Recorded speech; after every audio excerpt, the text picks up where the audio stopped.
James thinks this meal's fancy, and it's so easy. This is a vegan Caesar salad and a vegan pizza, and I use this, you can see it looks like melted mozzarella cheese. It worked out really nicely. But what it is this Toum sauce, or whatever that's called, and the hot vegetable spread, you can see that on the bottom. And I use the same thing for the Caesar salad. So it's just a mixture of these two things, and you can see the ingredients. They're vegan. So anyway, James is going to talk about Cosmos, and I think, which disc was this? I'll have to look. Maybe the third one. I think you're right. So I did check inside to see if there was a booklet. Oh, there was. There was no booklet. No booklet, at least in unfortunately. You know, once it got to us, there might have been one originally. You try to, it's wanting to melt itself off the pizza. So you'll want to wait for the pizza. It's really hot. Okay. And just eat the salad first. But I think you'll like it. I tried that the other day, and I was really impressed. So if you're, even if you're just a vegetarian, you might not want to eat Caesar salad because you're thinking, I don't want to eat anchovy paste, right? And that's in Caesar salad dressing. Well, this tastes quite convincing. And yeah, it turns out a different color with the pink, but is that a bad thing? I think it looks kind of pretty rather than white.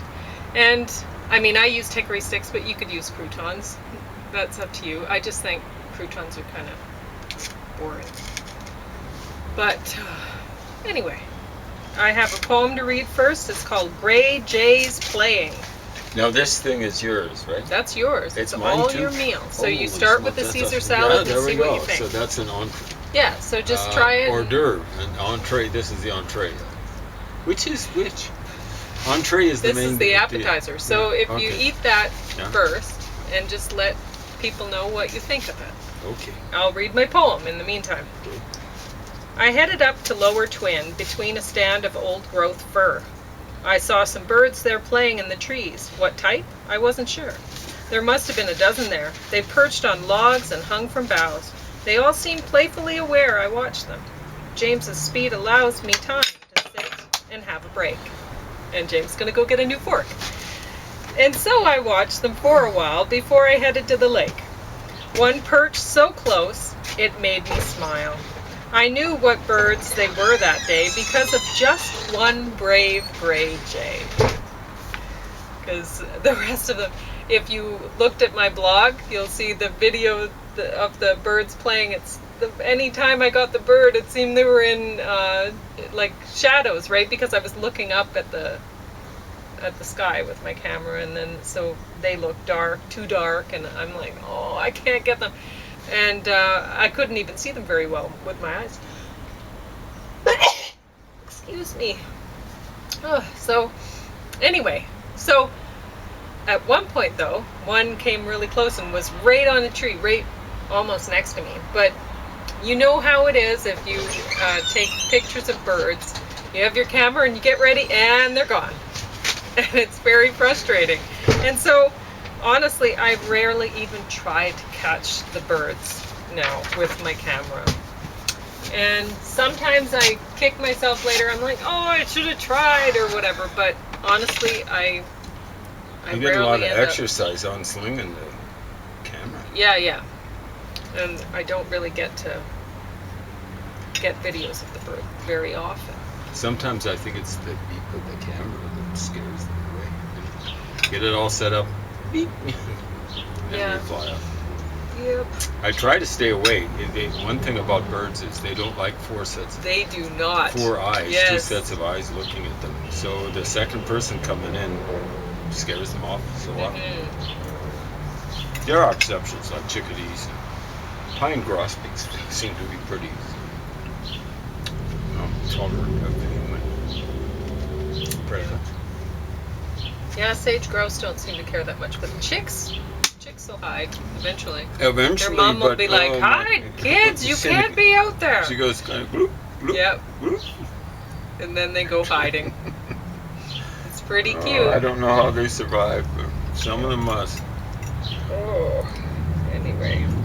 Oh, so I was gonna look at which video this was. That's in the player right now. Yeah, you're right. It's 3. So James is watching 3, which is the one he'd be most interested in, I think. Yeah. What were the other things about? Can you recall? 1 and 2. You'll talk about them later. Oh. So this episode of Dinner and a Movie, it's not really a movie, it's Cosmos. James is talking about Cosmos. And this is from Carl Sagan's collaborators on the original series, which I have never heard of. This is Dr. Neil DeGrasse Tyson, who hosts this one. And honestly, I thought he did a good job. I've watched so far discs 1, 2, and 3. Not 4 yet, but I will get there. And I'm enjoying it. I mean, there's a little bit, I think, should I be taking notes? Because I think I'm being played a little bit, right? Because I'm watching it and I'm like, oh, there's big music and all these it sounds like John Williams. Special effects and things like that. And I'm like, I feel like I'm watching an episode of TNG. So what's TNG? TNG is the Next Generation. Oh, there we go. Star Trek. Of course. So anyway, everybody but you knew that. But just in case. No, I know it now, the Next Generation, but I didn't know TNG. Yeah. So this was put out in 2014, and I hadn't seen it before, as far as I know. Yeah. And I think I'd know. But sometimes it's easy to forget what you've seen and what you haven't. So what do you think about the vegan Caesar salad? I like it, and I really like the addition of these. They're almost like McDonald's fries, but what are they? And the hickory sticks? Hickory sticks. Yeah. Yeah. So, anyway, while I was watching this, I was thinking, well, how much am I actually learning, and how much am I just being awed by these, sights of planets and stuff like that? But, I was quite delighted. At first, I'm looking at the things and I'm saying, I'm getting all sorts of questions going through my head. Yeah, Pauline was asking me questions, I don't know if it's intended to do that. It's actually intended to kind of dampen up. I know where Carl Sagan comes from. But go ahead. Well, I don't know. I think Neil deGrasse Tyson is trying to inspire people who are feeling like they're being pushed down in society so that they won't achieve as much. And I think it's a good thing. I think he's trying to reach out to people and say, look, this guy was a rebel, he didn't do very well in school, and then all of a sudden, now he's known as one of the great scientists and whatever. So hang in there. So go James Bell, and then when I get out there, he'll be one of the leading guys throwing stones. Well. Oh, I guarantee you. So, keep going. Anyway, so I enjoyed it. Like, I was getting all sorts of questions. I was looking at Saturn and I'm going, what causes the rings? And so James is explaining it, and then basically this guy did get to explaining it. And that's not the explanation they had when I was younger, not even a kid. Younger. But they did. They finally come around to it. Yeah. So it's like a guy. Oh, go ahead. No, you go ahead. It's like a guy, Emmanuel Velikovsky said, sometime maybe in the 60s. Now, Velikovsky got his astronomy wrong, except for the catastrophist part of it. He was spot on about it. Now, understand, when he came along in 1950, they were saying, oh, the heavens are immutable. And then 30 years later, yeah, Earth was hit by a big meteorite or comet at the end of the dinosaurs. 30 years after, they were saying, oh, he's all screwed up. Now, his agent for causing one disaster, the one he published about, was Venus, and he got that all screwed up. Well, but understand, it was a blanket dismissal, no catastrophism. 30 years later, 65 million years ago, the dinosaurs were wiped out by a comet or a meteorite.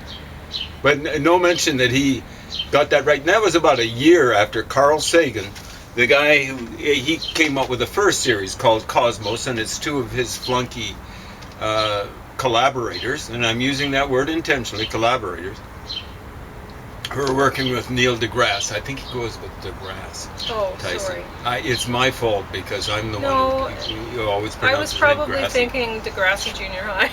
That's what I think of. And I'm also thinking of Greasy because he. Yeah. But I thought he did a great job. he does a good job, but they try to make sure that they show a lot of camera angles looking at him from above because it hides his double chin. At least he doesn't have a triple chin. He's always wearing flattering, not always, but most of the time, flattering black, and particularly with a suit coat, so that covers up the fact that I don't care he gets about paid that. too much. What I care about is the information and how it is presented in a very interesting way that I think will interest a lot of younger people. So the thing to understand is a lot of it is information, a lot of it is in Russian, desinformatia, disinformation. So Carl Sagan orchestrated the ambush. It absolutely shameful. He's dead now. He should have died of embarrassment. Of an old guy about 80 years old, Emmanuel Velikovsky, promised that there'd be Velikovsky could bring people to support his side, and then the scientists would have people on their side. And of course, led by the lynch mob of scientists was led by Carl Sagan. So what happens is Velikovsky is getting ready to go, and they say, no, it's just you against the scientists. So an 80-year-old guy, and then young Pop Sagan was relatively young. It probably should be said Sagan. I suspect it's a French last name. And all these young guys just lining up. It's a disgusting lynch mob. And it was about a year before, I think it was Luis Alvarez and his son discovered a radioactive rich layer at the Cretaceous Tertiary boundary. Cretaceous here has got dinosaurs. The Tertiary doesn't. Yeah, absolutely slimy. So that's where, and then as a reward, I think it might have been in the 70s, even before he did that hatchet job in Velikovsky. Sagan had his TV series and stuff like that. So it's important. Like Pauline is asking questions though. I can remember one guy, so she's not like the one guy I remember. He was a William Carlos Williams enthusiast. One of the guys who was a minion, and that means darling, a minion of the guy who was supposed to, I paid to teach me poetry at university, 2 classes, and basically I was paying for him to abuse me in front of people at the workshop. Slimy guy, I call him Smarty Chort. That's not his real name. I should give his real name because he's such a slime bucket. But at any rate, one of his minions loved Cosmos with Carl Sagan. But of course, he wouldn't be asking the important questions like Pauline was asking. What's all this about? And stuff like that. Yeah, I told James we should have been recording it because I was asking him, and we went on for quite a long time. Yeah, Pauline had a lot of questions. We had to have many shows about it. But anyway, he did get to explaining it. Because the disc 3, like how James explained Saturn's rings to me, was with the iron filings and magnets and the patterns, and that's covered in disc 3. Well, they do have the iron filings and stuff like that. Yeah. So I'll get down to it. There's a lot of stuff here. Now the middle, so it's one disc, but it was 3. Disc 3 has 3 lectures. That's a good way to put it. Yeah. The middle one was pretty good. Was that it beeping? I don't think so. Just maybe it was a bird. it was probably. Anyway, it beeps when it's run out of battery. You're still good. Oh, there we go. Lots of time. I'm okay. Yeah, like I just kind of woke up or something like that. That's how the fork kind of like attacked me. Hit the deck, literally hit the deck. Anyway, the middle part is about Michael Faraday, and he's maybe the last great scientist. Wait, what? He was born 1791. Einstein was not a scientist. He was a philosopher with the occasional equation. Awful, real quack. What about Niels Bohr? Yeah, he was a philosopher with more equations. What about, I almost said Schopenhauer, Heisenberg? Yeah, a philosopher with even more equations. The last great scientist, Michael Faraday. And what was he dealing with? He was a technologist, kind of like an experimenter and a technologist. So he invented the electric motor. He invented the transformer. He invented at least one other great thing. He was stunning. And the funny thing is, you see, they were saying that he was seen towards the end of his life as being kind of like old-fashioned and all that sort of stuff. See, the problem is he came from a slum. He was born in a slum, born into a world of poverty, and it would be ignorance as well. Born into a world of ignorance, and well, for him it would have been innocence. But at age 13, he became an apprentice. Can you imagine that working? Apprenticing in a print shop. And what he did was, in his spare time, I don't know how long hours he worked. It was probably longer hours than adults are used to working nowadays. He'd read the books he was binding. And somewhere along the line, he I think it was about 21.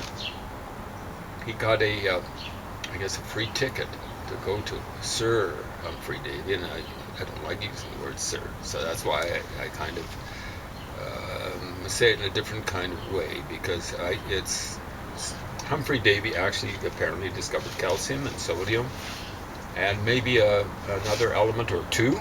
That's pretty amazing. I mean, he was a chemist more than anything else, but he puddled around with electricity as well. He'd do shows for kids and the general public, and one of the things was he was showing how he had some big batteries, I think, underneath the stage floor where he was performing, and so this would have been around 1810 maybe, and 1812, and he was showing how he could get an electric arc going in between things that were attached to one battery and to the other battery, and stuff like that. And that really seemed to, I'll use the electrical, galvanize Faraday, and got him focusing on dealing with things like electricity.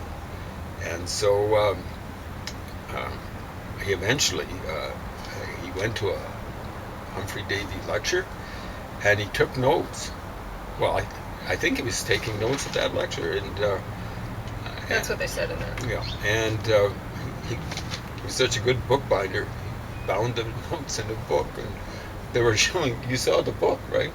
It would be a survival of Neil DeGrasse Tyson. Tyson had this 200-year-old book, bound by Michael Faraday, and that kind of impressed Humphrey Davy, and he got him, Michael Faraday, to be an assistant for him. And one time, it's awesome. He kind of leaves Faraday. I don't know. He's going and doing what aristocrats do or whatever, and he leaves him with something that's like a lead into mercury, and the lead is attached to a battery. And he says, you could see it. Well, it would be, he'd already seen how electrical current. Jeez, I'm having trouble today. Of course, that did it kind of its own accord. It's kind of floppy. At any rate, sucks. Elvis the dog on fun time sniffing myself. Extra fun time. He always had fun time. Anyway, they'd seen how a compass that was kind of like parallel to electrical wire. When the charge ran through the wire, the compass would go like this. And so Davy realized that if you could get that, then it would go like this back. If you could get it going around, then you've got basis of a motor. Yeah, a generator, I think, was the other major thing he invented. What was it? A generator, electric motor, and a transformer. That's stunning. And at any rate, he said he's leaving overnight or something like that. Hey, maybe you could get that to really make movement. And he did it. And all of a sudden, Michael Faraday is more famous than Humphrey Davy. And Humphrey Davy doesn't like so many big boss men. And this guy was actually not a useless big boss man, because he already made discoveries and stuff like that. But nothing. Michael Faraday. And so he gets Michael Faraday to work on trying to backward engineer lenses that were being made by people in Bavaria. I think Fraunhofer was the main person behind that. There is one, the Fraunhofer lines, I think, still a physical term. So Fraunhofer was a pretty decent physicist. But Faraday failed. It was 4 years. He wasn't able to backward engineer. And Humphrey Davy was just having that guy spin his wheels, because, he shouldn't have been, Michael Faraday shouldn't have been backward engineering what had already been done before. He should have been forging ahead. But, Davy didn't want to be showed up again. And then Davy died. I guess it was after 4 years or something like that. And Faraday filed this. He filed this piece of glass away, and went on to do other things. And it was later on in life he was dealing with polarized light, and he was trying to, I guess, unpolarize it.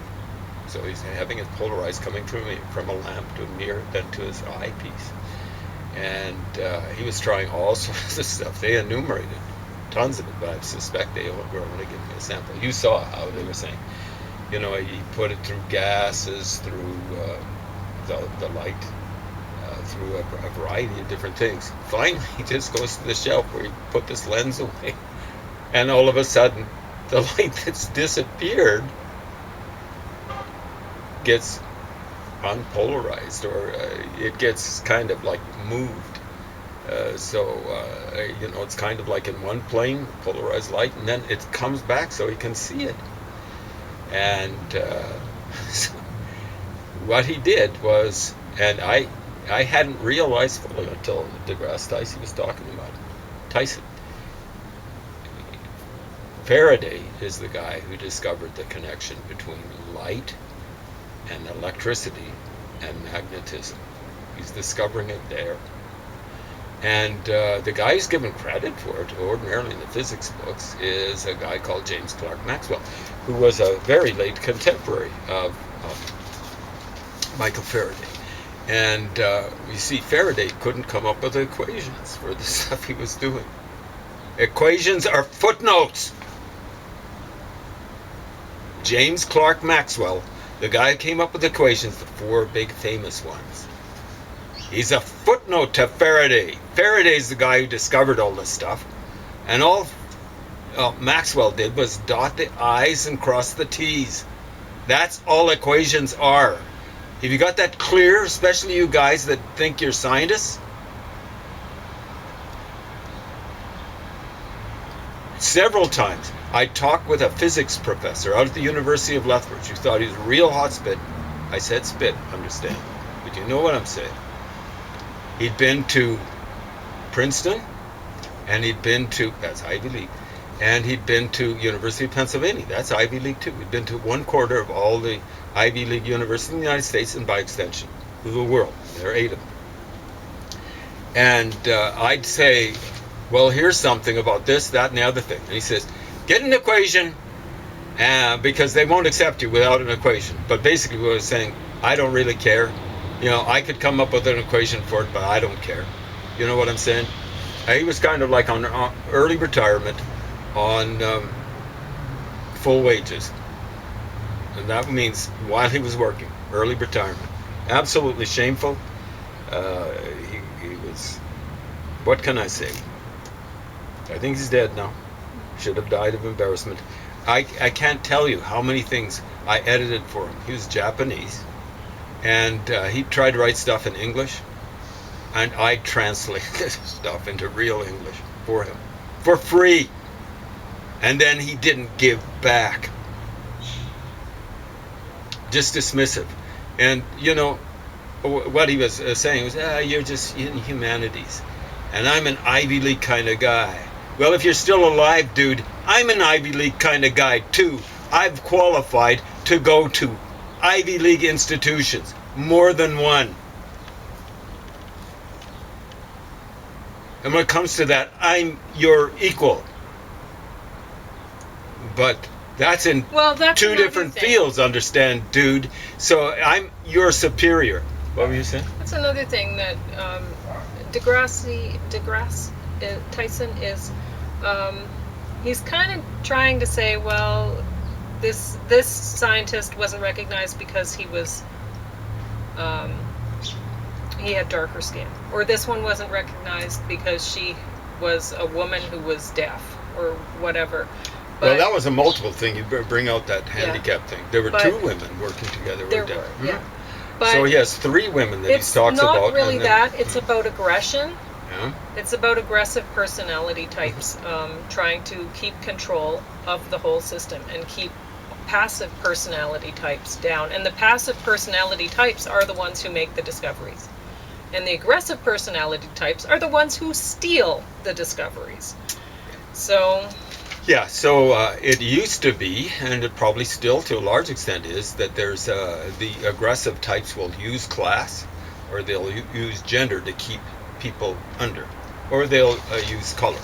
Less so, Neil DeGrasse Tyson is, I gather he's talking about Cornell, so that's an Ivy League university. It's not the most prestigious one, but it might be top 20 in the world.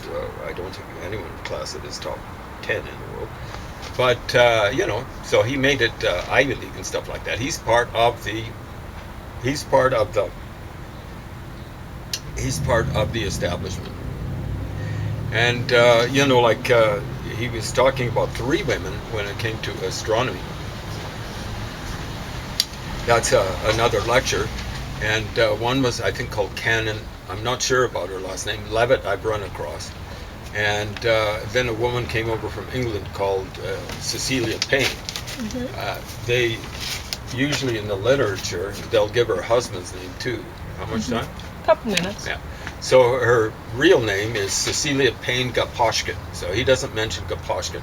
I think he was an astronomer too, maybe significantly older than her. Mm-hmm. Cecilia is it's significant. It means blind. Okay? Cecil means blind. And she looks as though she discovered something. Her superior, called Russell, I think it was at Harvard, refused to accept it for 4 years. And eventually he did. And the funny thing is, he's got the name on the Russell Hertzsprung diagram, not her.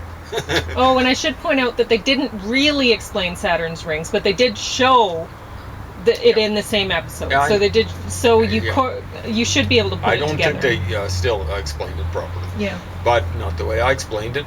I could be wrong too, but I'm more right than them. At any rate, Payne Gaposchkin, this was her thesis, her PhD thesis. But you see, the thing is, years later, maybe 20, 30 years later, she was used by a fellow traveler, at the very least, maybe a commie, guy who got kind of caught up in the McCarthy things. Mm-hmm. They're not witch trials. They were some trials. At any rate, okay, we'll talk about that in the future.